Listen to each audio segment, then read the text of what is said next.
Did you miss your deadline to renew your Medicaid coverage?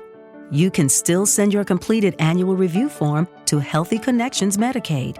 You may be assigned to another health plan, but you can ask to come back to First Choice within 60 days of renewed Medicaid eligibility. It's your family. It's your choice. First Choice is the right choice.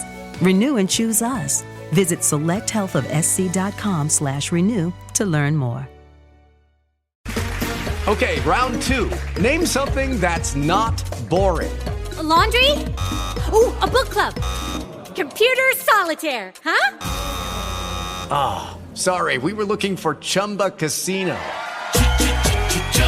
That's right, ChumbaCasino.com has over 100 casino-style games. Join today and play for free for your chance to redeem some serious prizes.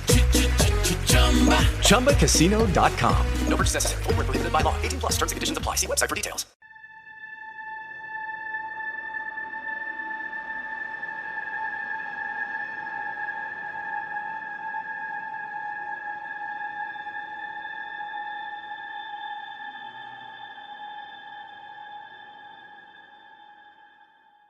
Hey guys, welcome back. This is Matt with Deep Woods Paranormal. And yes, there is a doll sitting next to me. No, I'm Blake with dolls. So today, if you're watching our video podcast or you're just listening audio, we're going to talk about haunted dolls. I've kind of had a history with them. I've come across them maybe 3 or 4 times in my investigations. And that kind of has led me to, if you're looking at the video, this little girl. Yeah, she's got a kind of a creepy looking smile on her face. And her face kind of looks like she's alive. You can see how rosy and red her cheeks are. That basically, I think they've gotten redder since they've gotten here. Other strange occurrences. I've seen a few shadows in the house now. Our house is very dormant. There's not a lot of activity.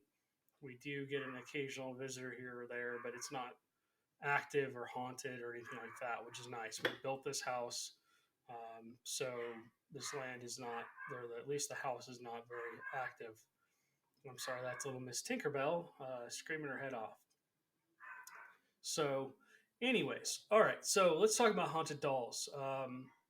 When was my first encounter with a haunted doll? God, it was years and years and years ago. I don't know what case it was, what case number it was, but I was helping a homeowner.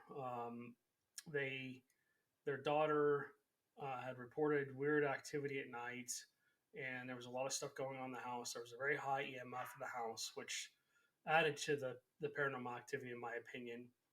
And so essentially what happened was I went in there with a couple investigators, and we were literally just sitting there in the dark. I was actually, believe it or not, this isn't her daughter's room, so she had a adjoining bathroom that looked straight into the bedroom, so I could see the whole bedroom. I was actually sitting, believe it or not, on a toilet. And the other 2 investigators were basically, one was sitting on a little, a little bench or something on the left of the room, if you're looking into the room. And then the other one was on the bed, and we were doing an EVP session, and all of a sudden there was a doll sitting right next to, and this was the daughter's favorite doll. I'm not going to mention any names in case the client's listening. I don't want to give out any information. But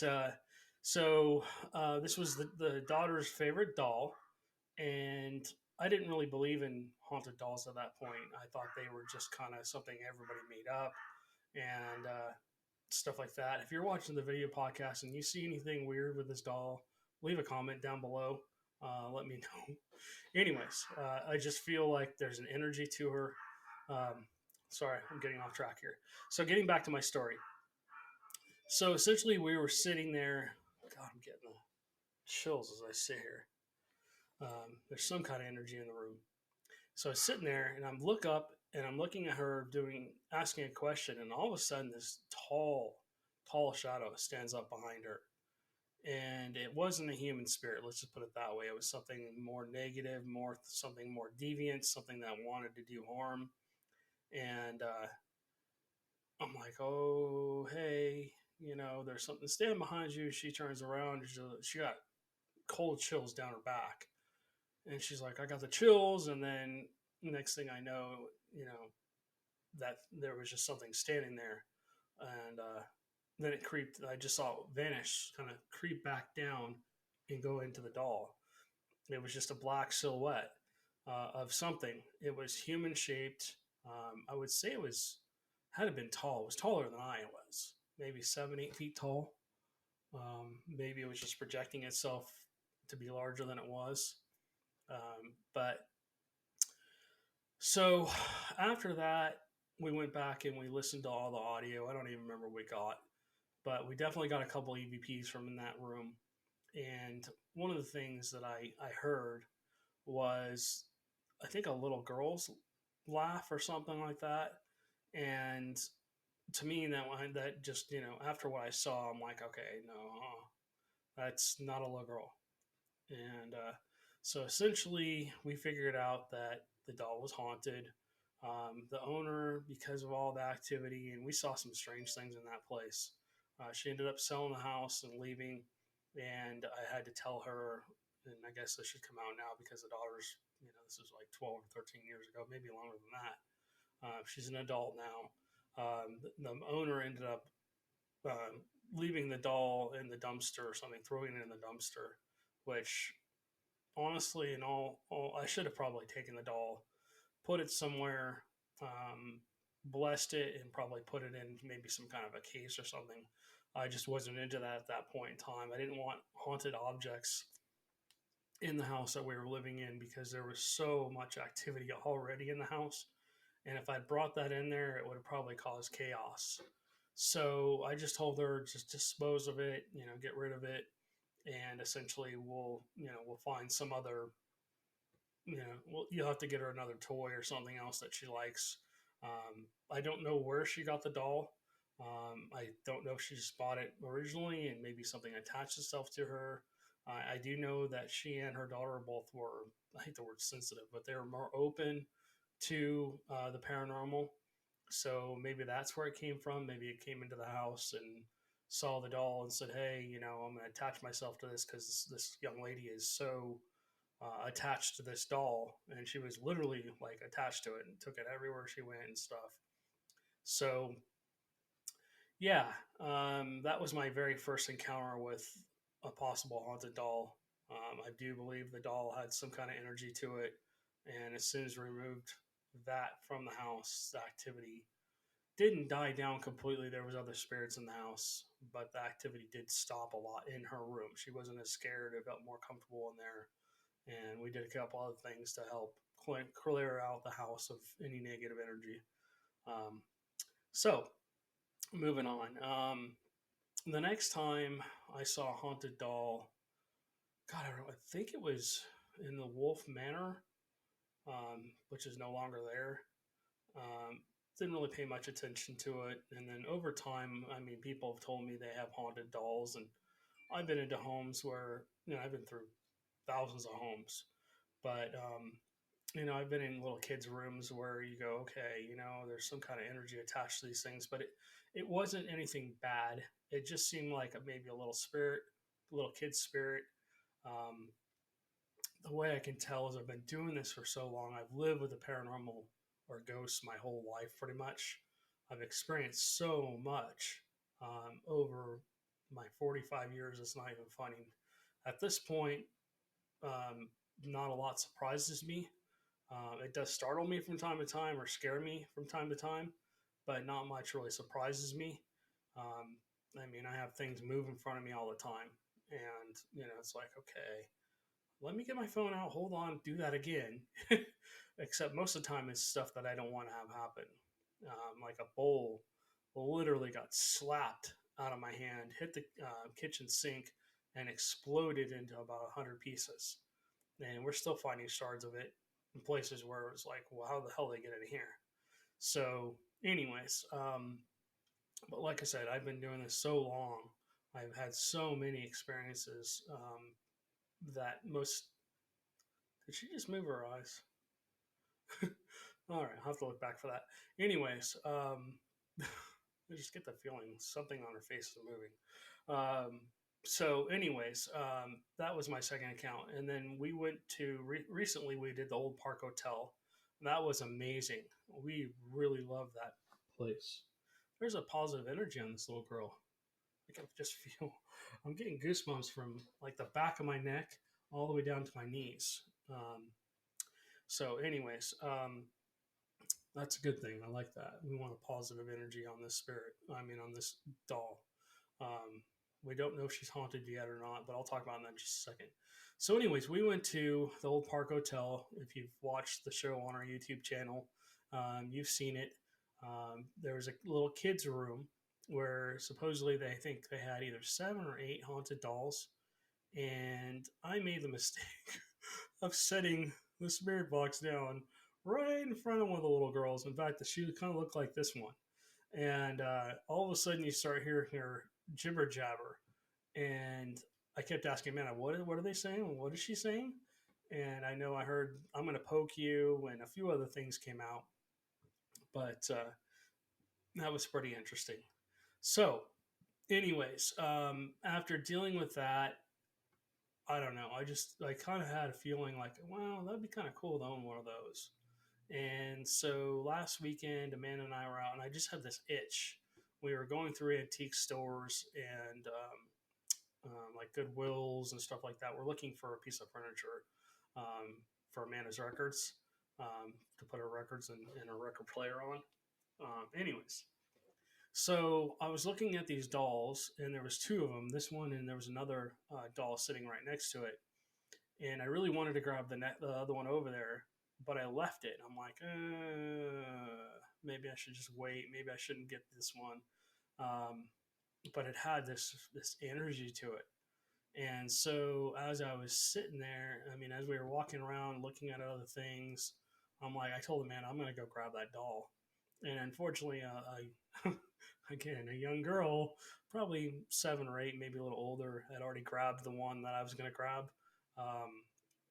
Seemed to have some kind of energy to her. I think more of an energy than this one sitting to my left here, but not a big deal.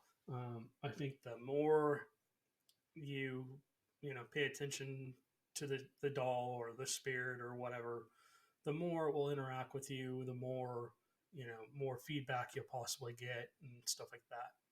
So anyways, I hope that little girl, I hope the energy on that doll or the spirit with that doll that she took, I hope it's positive. I really hope that she has, a fun time with it. And I hope that the spirit of whatever is attached to that doll also enjoys that little girl. And hopefully it's a positive experience for both of them.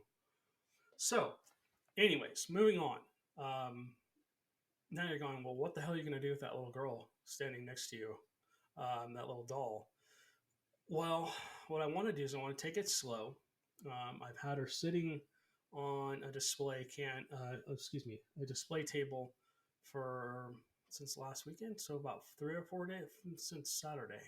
So about 4 or 5 days. And essentially what I'm going to do is I'm going to leave her over there. And at some point, I may leave an EM pump out just to give her some extra energy, maybe leave it running all night long. And then what I'll do is I'll set up a camera over here just below where she's sitting, and I'll face it towards her. And it's a motion sensor camera. It's a home security motion sensor camera. So I'll plug it in and I'll let it sit there and see. I swear, I just feel like she's smiling more. I think her cheeks get rosier every time I kind of talk about her. So she just feels like she has an energy to her. There's like a face in front of hers, if you will. So essentially, I want to take this slow. I don't want to force anything. I don't want to rush her. I want her to feel comfortable here. I want her to keep that positive energy that she seems to have. I want to let her kind of get a feel for us and make sure that we aren't making her uncomfortable. And I want to make sure that we just take our time with it. In the future, what I'll probably do is set a K2 down in front of her, and maybe the spirit box and an EM pump maybe in front of her, behind her, somewhere where it won't affect the K2. And we'll record this, and we'll just see if we get anything out of her at all. The spirit box in this house doesn't do anything. There's nothing.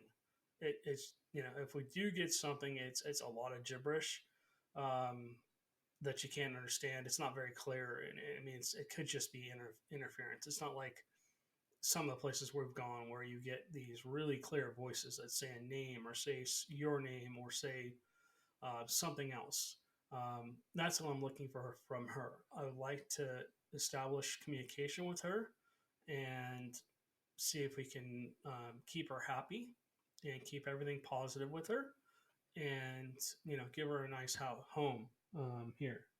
So that's my plan with this doll. I don't know if she's haunted or not. I haven't tried anything with her yet, so those experiments will happen as we go. This is a very controlled environment. There isn't a whole lot of noise in this area. We live, in a pretty quiet area. There isn't cars and everything going by, so we'll also leave an audio recorder down to see if we pick up maybe any EVPs from her. But yeah, so this is our newest project, and I know a lot of you are going, "Okay, Matt, you're stupid, you're crazy, whatever." But I don't really feel like she's a threat. I don't feel like she's going to harm us in any way or shape or form. Another thing that's happened, I don't really dream that much, or I don't remember my dreams. But when I go to bed, I usually sleep pretty deep. And, I get up around 3 or 4 o'clock in the morning to let the dogs out to go to the bathroom real quick and let them back in. And then I go back to bed. Well, I've been having really strange, vivid dreams. And normally you don't remember your dreams, but I've been waking up and just feeling like, something's trying to tell me something. I had a dream last night about, it felt like the old times. It felt like it was in the 1800s, maybe the early 1900s. And the currency was just coins. And we were talking about coins for some reason. I know it doesn't make much sense, but that was a dream. And most dreams don't make a lot of sense. So I apologize for Tink barking. I think the dogs are barking outside. So anyways, so that's our basically our podcast for today. Sorry for the scatterbrain there. So we're going to attempt to make contact with this doll or whatever's attached to her. I have seen a taller, skinnier shadow kind of standing outside of our room looking in at night, especially early morning, 3 to 4 o'clock in the morning time. So we'll see what happens with this, and we'll keep you guys posted. Maybe we'll do a video like once a week, updating you guys. Maybe it'll be a short little video, 2 or 3 minute video of how she's doing and what's going on. Have we had any new activity in the house? Again, this house is pretty quiet. Like I said, the spirits come and go. They don't stay long. There's no reason for them to be here. I don't think this house has, I do think this house has one possible entity that is attached to the land, probably. She's probably buried here somewhere. I have seen what I believe to be an Indian woman. I would imagine she's probably not even 5 feet tall. She's real short. She has this long jet black hair, and I've not really seen her face very well, but I can tell she has what looks like, it looks like what the Indians used to wear, Indian wardrobe on. And then I can tell she's wearing some kind of moccasins. I've only seen her 2 or 3 times, but I have seen her, as a shadow too. So it seems like we do have a new entity in the house, hopefully attached to this one here. And we're going to experiment with her and see how it goes. And like I said, we'll keep you guys up to date. Anyways, so if you have any questions, any comments, please leave them below if you're on the YouTube channel. If you're not, feel free to contact us, deepwoodsparanormal@gmail.com, or you can, go on our website, deepwoodsparanormal.com, and there's a way to contact us there. There's a contact page. So anyways, I would love to hear about your experiences with haunted dolls. If you want to leave a comment below, what did you experience? What did you hear? Was it good? Was it bad? Did you have a childhood friend? Was it terrifying? What happened, with the doll? Did you get rid of it? Did you keep it? Did you, have a house blessed? Tell us your story too. I'd love to hear about you guys. And, we'd love to have you on our podcast too. If anybody wants to come on our podcast, if you're another team or just a person that lives in a haunted house or whatever, like Kent just came on from Ghosts of Carmel, Maine, and we appreciate him coming on. It was extremely fun to talk to him. And of course, we had the weird activity that happens. So, and wrapping up lastly, this doesn't really have anything to do with the podcast, but we want to thank everybody that essentially left a comment for the hat giveaway. We have been giving away some hats and a couple other prizes. So now we're going for 500 viewers. So once we get to 500, we'll do another giveaway. Maybe we'll ask you guys what you want. Is it apparel? If you live in Texas, you want to come out on a investigation with us, let us know. So, all right, guys. Well, thank you guys for listening and watching. We really appreciate your support. If you're on our YouTube channel, please like and subscribe. If you're on our Buzzsprout page or any other place that our podcast is heard, which is probably about 30 places now, please like there and subscribe if you can. And we'll talk to you guys soon. Thank you so much. Did you miss your deadline to renew your Medicaid coverage? You can still send your completed annual review form to Healthy Connections Medicaid. You may be assigned to another health plan, but you can ask to come back to First Choice within 60 days of renewed Medicaid eligibility. It's your family. It's your choice. First Choice is the right choice. Renew and choose us. Visit selecthealthofsc.com/renew to learn more. Hey guys, it is Ryan. I'm not sure if you know this about me, but I'm a bit of a fun fanatic when I can. I like to work, but I like fun too. It's a thing. And now the truth is out there. I can tell you about my favorite place to have fun. Chumba Casino. They have hundreds of social casino style games to choose from with new games released each week. You can play for free anytime, anywhere. And each day brings a new chance to collect daily bonuses. So join me in the fun. Sign up now at ChumbaCasino.com. No purchase necessary. VGW Group. Void where prohibited by law. See terms and conditions. 18+.